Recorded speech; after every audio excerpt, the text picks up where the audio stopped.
Thanks for joining us today. We're continuing on our luxury real estate financing series. I didn't initially plan for it to be a series, but it seems like there's quite a few different topics that come up as it relates to uh, real estate financing and getting into some of the details. Specifically, we're going to drill down into some of the communities here in the Eagle, Idaho area where there's a large percentage of our luxury real estate. So we're going to talk about some specific communities such as Riverstone, Avamore, Valnova, those types of communities and what to look for there, and specifically drill down into the luxury financing piece of that and how folks that are relocating from other areas can transition into the Treasure Valley area, hopefully as seamless as possible. We're going to chat in a little bit more detail about the jumbo loan thresholds and kind of where those loan types are at, and why and how you could potentially get under those thresholds, why you would want to do that. And then we're going to drill down into some specifics in regards to some value add investments, back to the topic of how can I strategically use debt. So what things are we seeing people put on their property, in their property, to maximize appreciation on the property and really create a desirable resale home later. We're going to have all this conversation with our host, Chase Hodgson. How are you doing today, Chase? I'm good, Jared. Really good. How You're are you? having a busy one today, from what I Yeah, understand. yeah. Always, it's a good thing, man. It's a good thing. When the market doesn't let you sit still, that's always a plus. That's right. You can be busy for no good reason or busy for good reasons, and it sounds like you're the latter. Latter? Yeah. Yeah. So, and then real quick, congratulations again on the transition to cross country mortgage. We've officially got your title updated here, so now it's really official. Right. It's there. Thanks for that. Yeah, Once it pretty makes it on the exciting. podcast, it's a done Yeah, deal. yeah. Well, very good. Well, let me do a couple of small housekeeping items and we'll get into the topic here. For those of you that I haven't met, my name is Jared Lee. I'm the associate broker and team lead here at My Home Connection, also known as, referred to as MHC Realty. Our sponsor for today is the perfect home buying process. We've spent well over a couple of decades now in helping to refine the home buying process, the tools, the skills, the resources that it takes to purchase a home, trying to make it as pleasant of a transition as possible. We've got a promotion ongoing for the time of up to $500 on your appraisal and up to $500 on your home inspection at closing. And we are in discussions with a couple of vendors in regards to specifically new construction and luxury homes that hopefully we'll be announcing here that you might be able to take advantage of. So stay subscribed for that. But we always recommend that you reach out to us in regards to the no obligation consultation, comfortable conversation around how it is that we could possibly help with your home purchase needs. Other than that, let's bring Chase back on, and I want to kind of revisit briefly the dynamic, the shift of luxury real estate in the Treasure Valley area, right? Treasure Valley, we're talking Greater Boise, Ada Canyon County, Canyon County, and then also the resorts up north, Tamaracks, McCalls, of course Sun Valley. I mean, we've just really are, I think, coming into our own as it relates to luxury real estate. What's your thoughts on that? No, I agree. I mean, from what we're seeing on our side of things, man, a few years back, your average, home loan is, 300, 350, right? And it's just way different now. There's so many homes over the $1 million mark in the valley. You're seeing $3 million homes like that. That was unheard of a decade ago, right? Yeah. So we've really seen the increase, with people moving in and outside, and just standard cost of living and cost of supplies as well. But it is a market that we're fully immersed in at this point. it seemed really strange to categorize or classify a six, seven, $800,000 homes as a luxury property. Hmm. And that was multiple Right. acreages, a couple thousand, 3, 4,000 square foot home, and uh, you know, uh, but that was kind of our definition of a luxury home. Kind of that ranch style, not ranch style, but the ranch property. Hmm. Um, so not only the price point has changed, but the style has changed, and we're going to get into kind of this resort, luxury lifestyle shift that we're seeing in so many communities. I mentioned, like the Avamores, the Valnovas, the Riverstones. There's this, massive shift in the product that we are bringing to market, specifically kind of in the Eagle here, and actually in different areas of the valley, um, that I think buyers should be aware of, and why you would pick one over the other. Like for example, in Eagle, it was the acreage properties that were the big draw initially, right? I want 2, 3, 5 acre properties. I want my horses on there, some chickens and you know whatever other animals you want on there, and Right. it's shifted actually in the grand scheme of things pretty quickly into almost the opposite, right? That lifestyle resort with clubhouses and even like large ponds with paddle boats or paddle boards, and Hmm. um, like mini golf courses, and I don't know, just all kinds of interesting amenities. Yeah. Yeah, and it's interesting, and I think you're right that Eagle area is in the forefront of the change of the community style. It does seem that luxury is being defined a little bit differently. Yeah, we have the big expensive homes and big custom expensive homes, but specifically with Valnova and its popularity, the luxury and the lifestyle and the amenities that the community itself is offering, right? Yeah, yeah, yeah. I think people are getting a lot more kind of outdoor recreational minded, hiking trails, biking trails, UTVs, ATVs, motocross, not motocross, but, motor, dirt bike.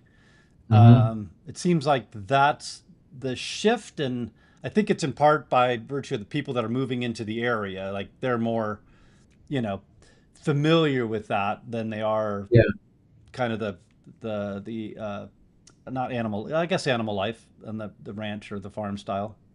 Hmm. Yeah, no, I think so. Yeah, and a lot of that just goes away, right? Just in general with growth, as the communities fill in, the acreages get smaller so that you can account for all the population growth, and it's just part of what the transition, Yeah. good or bad. That's just, I think, part of it. Yeah, well, I think what I was leading up to is the idea of short to mid term appreciation versus long term appreciation. So I'm speaking on the real estate side, and we can get into the Yeah. details of financing. But on the short term, I think what we're going to see is um, more aggressive appreciation on the lifestyle, the resort, the luxury properties, the resort style initially, Hmm. because there's only so much inventory. Right back to the supply demand ratio thing. Uh, you know, there's high demand for it, but not a lot of it, so they need to build it. And then as that's getting built out, over time, I think what we'll find is that the acreage properties, are finite, and they're not Mm. they're not probably going to allow for a lot of those size properties in the future because of the growth is my projection. Yeah, could very well be. It'll be interesting to see how the market goes and how this stuff takes off. Um, I hope so, right? Like I'm on an acreage property, so that could really benefit my retirement. Yeah. I Yeah, hope well, you're even in Kuna area, you're seeing some kind of, I don't know about, well, yeah, resort type communities coming in, more your lifestyle. I mean, you're talking about like pickleball and y- you know, Yeah, that the lifestyle stuff is coming up. Yeah, there's a couple of that I've heard whispers of that would be even um, more extreme in that direction, right? But yeah, it's I mean it's still a bedroom community and everybody leaves during the day but and I think we could use some more diversity in you know style and quality and price range in housing. But yeah, even CUNA is growing in some of those different areas for sure. Yeah, yeah. Well, I don't see it slowing down. I just think by virtue Mhm. of a need for higher density because of the people coming in, you got to kind of head in that direction. And I think the Yeah, people relocating into the area, because we do have really good weather, in spring, summer, and when you're in the valley, and then you can go up to the snow in the winter pretty yeah, quickly. So, yeah. On the years it doesn't come down here. Yeah, for sure. It's way more mild than once you get here and realize how mild it is compared to, what people think it is. yeah. Um, it's pretty nice. Yeah, perception is way off for most people. How would you have outdoor pickleballs? How much Mhm. hiking and biking do I really get? I think you'd be pleasantly surprised.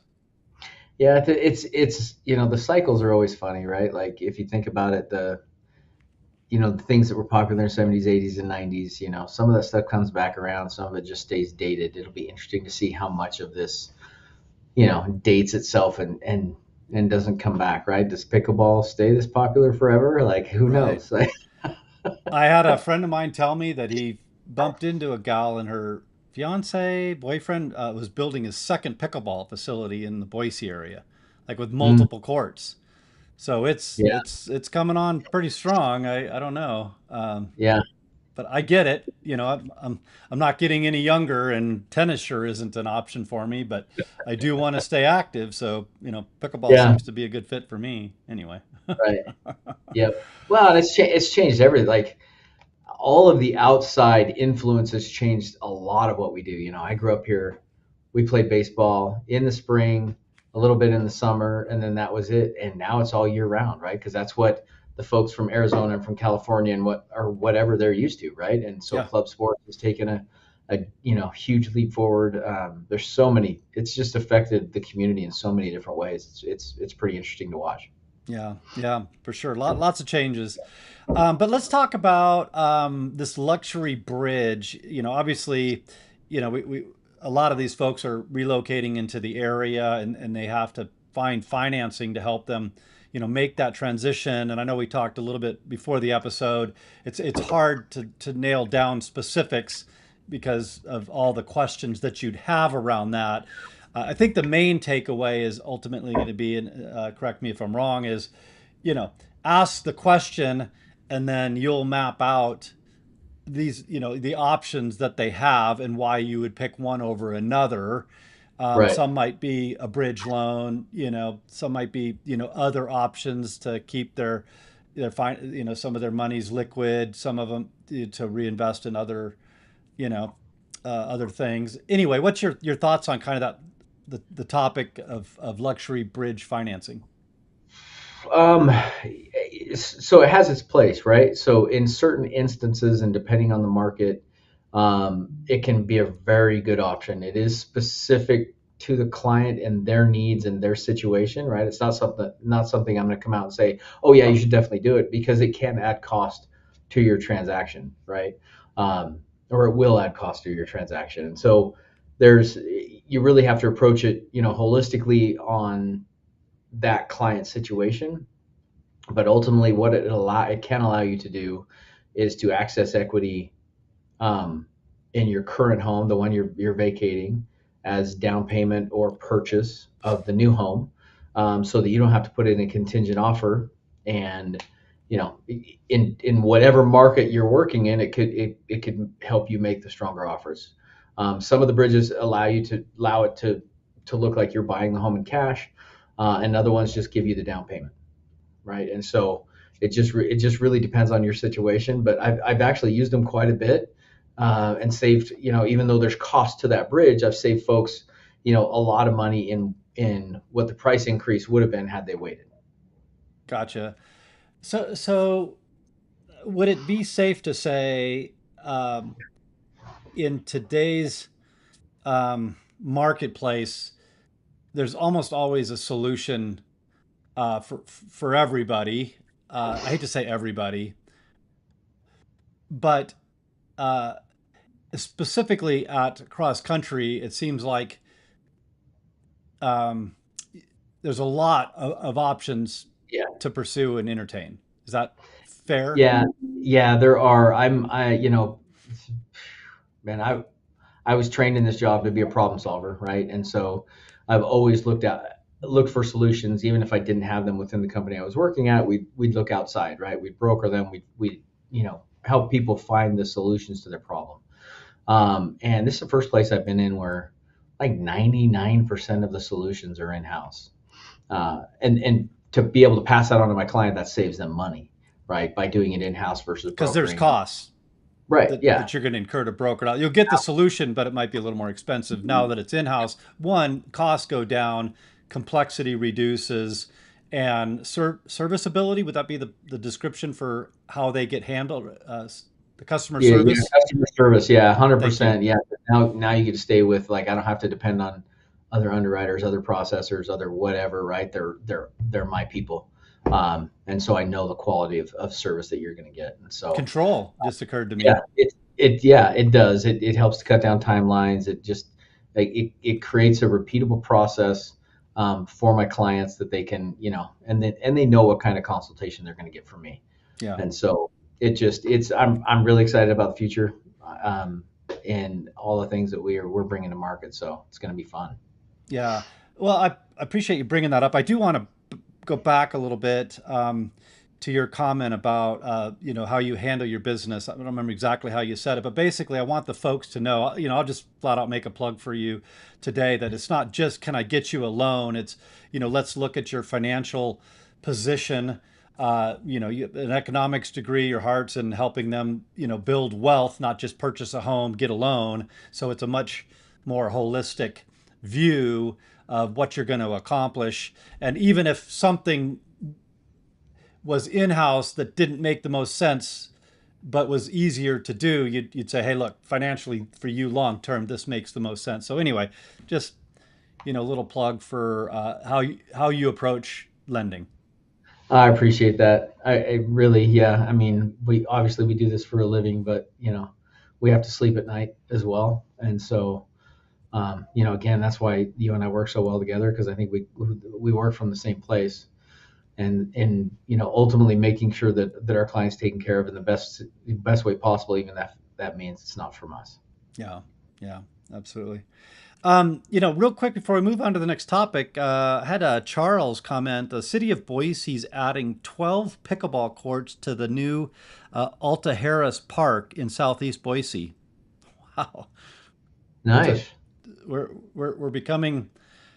I don't know about a pickleball mecca, but certainly we appear to be getting on the map. Nice. That's awesome. That is awesome. Yeah, you just never know. I mean, it'll be, I think it's great if it becomes a staple and not a fad, right? So Have I asked you that if you've played before? you haven't, but I have a little bit here Okay, and there. Yeah, it's okay. fun for It sure. is. That's a good time. I know Mhm. Lifetime here in Eagle. Before Lifetime was literally Eagle Tennis Club, and Mhm. they expanded out and put in pickleball courts and um, I believe a fitness gym and a coffee shop and stuff like that. So Yeah, everybody's booming. yeah, yeah. I've But got one right across the street right here, right? The Flying yeah, Pickle, or what is it called? Yeah, I think that might be what it is. yeah, Yeah, they've got several courts over here just across the street from our office. So love it. yeah. Love it. Well, let's talk about this jumbo loan thresholds idea. What do we at the Valley here? 832, 750. Yeah, that's And Great County. That's pretty standard for most of the nation, right? There'll be some like it'll fluctuate depending on your market. Like there's some lower markets that jumbo level will be lower, but and then there's some that'll be higher. Like when you talk about like Sun Valley or areas like that. There's the high cost areas where that jumbo threshold is higher. But yeah, that's where we're at for now. Even though it seems like it ought to be a little bit higher for our valley at this point in time. yeah, well, just for the folks that didn't listen to our last episode or don't know, what you're talking about is just exceeding the conforming loan limits, right? So the loans Conventional that are conforming. Yeah. It's kind of sold Yeah. between Fannie Mae and Freddie Mac, and now Correct. you got to kind of go out of the box a little bit. And once you go out of the box, you're looking at other options. I Yeah. think you mentioned the things to consider in last episode that we'll repeat here are jumbo loans could, but don't necessarily today appear to have slightly higher credit requirements, reserve amounts, um, assets. It seems like the delta between what you the cost associated to a jumbo loan versus conforming these days is fairly minimal in your From, experience of from over time. yeah, from what I'm experiencing, yeah, the jumbo process, when you go through underwriting things like that, they're a little more. There's going to be more detail, more right, because Fannie and Freddie aren't buying these loans, and so the companies are or have to be more strict, right, because it's on them, and so They the don't have a underwriting guy. place to sell it as open of a marketplace to sell it, correct? Right. Yeah. It's not as open. Correct. And so they they're more particular. Reserve requirements are more. Uh, Used to be the interest rates were quite a bit more. Like I just priced one out today, and it's right with, if not a little bit better than what my conventional pricing is. So depending on, and that's going to vary depending on the client and what Yeah. their situation is. Um, but yeah, as it becomes more and more prevalent, the products just, lending is just that way, right? They come, like you were talking about earlier, there's not necessarily a solution for everybody, but we've, after 2008, there was so much predatory lending where like anybody could get a loan, right? Just stated income, like all of that stuff that went on. You can say liar's loans, I think. Yeah. Yeah. So Are they we trying to went, avoid that term these days? yeah, a little bit. Sorry, I shouldn't have brought it up.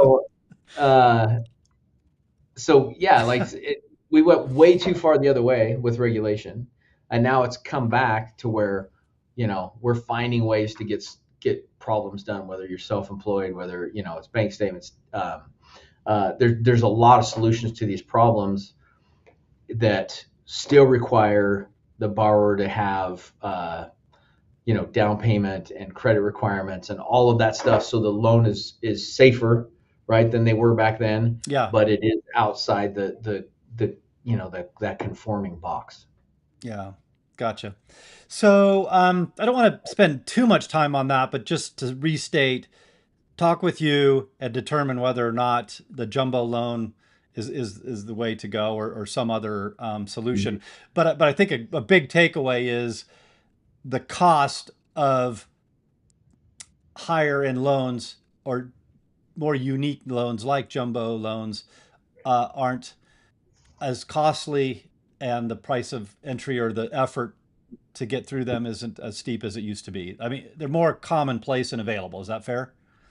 Yeah, I think so. I think that's fair. Yep. They're Okay. getting more competitive for sure. Yeah, and certainly as our prices go up, people are going to find, probably some niche stuff here in the valley because, there's demand. They're going to find a solution. So the likelihood is as demand goes up, solutions will present themselves. Right. Yeah. So let's talk about these value add, for lack of a better title, like value add investments in your properties that we're seeing. I think these days, I think it's almost fair to say you buy a garage and you get a house, you know? So it looks like it in a lot of these communities for sure. Yeah, so you'll have, like a two or even some cases 3 car garage and then an RV bay attached to it, Yeah. 40, 50 foot RV bay. And then you see, a little front door. um, because there's so much recreation here, right? We're Mhm. talking, boats and, toy haulers and UTVs and all that. It, it's almost become a requirement, it seems like, for folks to have at least a small RV bay. Yeah, it feels like that. I think people like to see it. It's what's popular in the market, And again, as you know, like we see these trends come and go, right? Back to your point earlier when you were talking more about the acreage properties, it was a shop, right? Like so, Yeah. people coming in from California were like, they didn't understand the lack of value given to a pool, during an appraisal. When it's more expensive to put in a pool than it is to build a shop back in the day, right? Yeah. But the market really drives the value in those things. If not very many people want a pool in the area, then it's not gonna add much value to your house. But if they want a shop or they want an RV garage, or which it really seems is what's most popular here, then that's definitely gonna add more value to your home. Yeah. Yeah, I think what we're seeing here is these waves, right? We've got the folks that just really had a massive amount of equity in Mhm. California, Washington, Oregon, and they could come out here, buy these acreage properties, have or build a large shop where they could put their big boat or RV in, or put a pool in the backyard, or even a little BMX pump track or something like that. So those folks, just had the resources. They're probably, retired, some are retired, and they're just starting to move up. And now you've still got, maybe not ultra high net worth individuals, but high worth, and they don't have quite those kind of resources to put into that size of a property, or that kind of on property amenities. So the resorts make sense because you can get a property with an RV bay at whatever size you want, and then use the Yeah, community pool and the clubhouse and stuff like that. I think maybe that's what we're seeing is a second or third, fourth wave, depending on how you want to map them out. yeah, yeah, absolutely. Yeah, So it's interesting. Like whether it's clothes style or whatever, the trends just change, right? And you try to move with them and be in front of them as much as you can. yeah, It's even the interior homes, right? Like the interior and the style and the finishes and all of that stuff. And because that's where I came from, right? My folks owned one of those stores growing up, and just seeing how that changes and it comes back around, and new little tweaks to old versions. It's kind of fun to watch. yeah, yeah. As you were talking, I thought back to some of the information as I was putting this together, and part of it was the the fact that one of the reasons why resort lifestyle communities are going to appreciate faster is not just the demand, um, but to some degree the ability to actually associate or attach a value to those type properties, because there's multiples of them, versus when you get to the acreage properties and you don't have as many to pull from, and you're making adjustments and all that. Like, it's really hard to, and I want you to speak to that because you're the former appraiser turned lender, with an economics degree. Like, how, you know uh, what's that like to try to attach a strong value to those two different types of properties? Yeah, it is. It's easier to see. Man, I don't know. Will it appreciate? That's a tough question. That really is a tough question, because the scarcity comes the scarcity comes to comes to play, where if you don't if there aren't very many horse properties or larger acre properties, then the value tends to go up. It's just simple supply and demand from economics. But yeah, then again, in the appraisal world, you have to be able to find ways to make those adjustments, comparables to support that value and that value increase. So Yeah, you um, can't just make an adjustment for the sake of an adjustment. You have to find a reference to extract you the have value. to, and so that yeah. But typically, I would say that the market always finds a way, right? Like, so either somebody buys one with cash, or enough down to get it done. And then it's just like, if you think back to the COVID, when builders were like, so many people were moving here, and they were getting over asking, right? There's a lot of those appraisals that still came in, right? Because people would pay the cash difference, right? And so the next guy down the road, well, now we've got a comparable to support that value. Yeah, yeah. And He so he he yeah, made up the value. The next guy took advantage of I that now new supported it, value. right? Yeah, Yeah, and so yeah, it takes time, but the market tends to get there. Um, I think I think we're just seeing a shift away from those type of properties, to be quite honest, right? Like, um, the the generation that's buying now waited much longer, right, than our generation did to buy their hmm first home. hmm And a lot of that was they didn't want the responsibility to be tied down. They want to travel. They, just a completely different lifestyle. And so now that they are buying homes, I think they're buying homes that still fit that lifestyle base that they're Yeah. used to, and they don't want it. They don't want it's a lot of work. I Yeah. have, like I said, I've got some acres, and it's a lot of work when I'm done working for the day. Right, right. Yeah, I went the total opposite direction, a small footprint, zero scape, property. I just, Right. kind of that lock and leave thing. I can, want to be gone for a weekend. Shoot, you know, don't have Yeah. to worry about mowing the lawn, pulling weeds, doing all that. So I think that's a draw for those Yeah. lifestyle communities that just, maybe they've got a yard, but it's a small yard, but somebody else is taking care of the pool and the clubhouse and the trails, and you know, they just play when they want Yeah. to play. It's not It was free. a pretty, yeah, it was a pretty interesting mix too. During that big COVID rush when we were getting all those folks from California and Washington and Arizona or wherever they were coming from, all over the place. Some of them did want the acreage, right? Because they hadn't had it, but a lot of them just moved into a house that's Yeah. similar Yeah. to what, like I lived in a small neighborhood, right, when I moved here, so they felt like they were already getting bigger lots. Yeah. So, Yeah. Yeah. Yeah. Yeah. Bigger lot is relative, right? You hmm move from, you know, uh, one state, city to another, and you're like, wow, this is a massive yard. And somebody else looks at you and goes, what are you talking about? yeah, that's right. Okay, whatever you say. Anyway, well, we just went over the half an hour mark. I know we're always overly ambitious to try to keep it to that point, but I think we're going to do pretty good today. So, is there any Yeah. other thoughts you had on the topic you want to make sure the folks are thinking about in luxury financing? No, I think it takes a little more planning. We beat that dead horse all the time, right? Like it just Plan, plan, plan.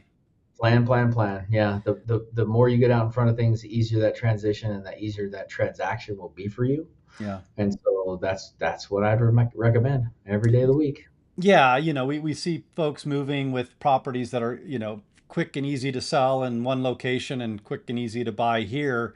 But when you've got, unique, high end, high dollar properties from where you're moving from, and two, that stuff doesn't happen overnight. So we've got to be savvy and how we put this together, depending on how hot our market is, whether somebody's willing to accept a contingent home purchase or not, and then you step in to help, like you said, these luxury bridges to help bridge the financing piece, and we've got to work closely with the listing agents on the other end to make Yeah, sure that you know we understand how that home and property is being positioned on the market down there, so we can tell the story, hopefully to get that contingent home offer accepted. So there's a lot to it, and we've just got to really be running on all cylinders to make that happen. So we appreciate you sharing yeah, with the viewers and listeners about what it takes to do that on the financing side. absolutely. It's always fun. Yeah, Always fun. Give me a absolutely. problem to solve. I'll take There you it. go. There you go. All right, Chase. Well, thanks again. Other than that, we'll wish everybody a blessed one. Take care. Take care.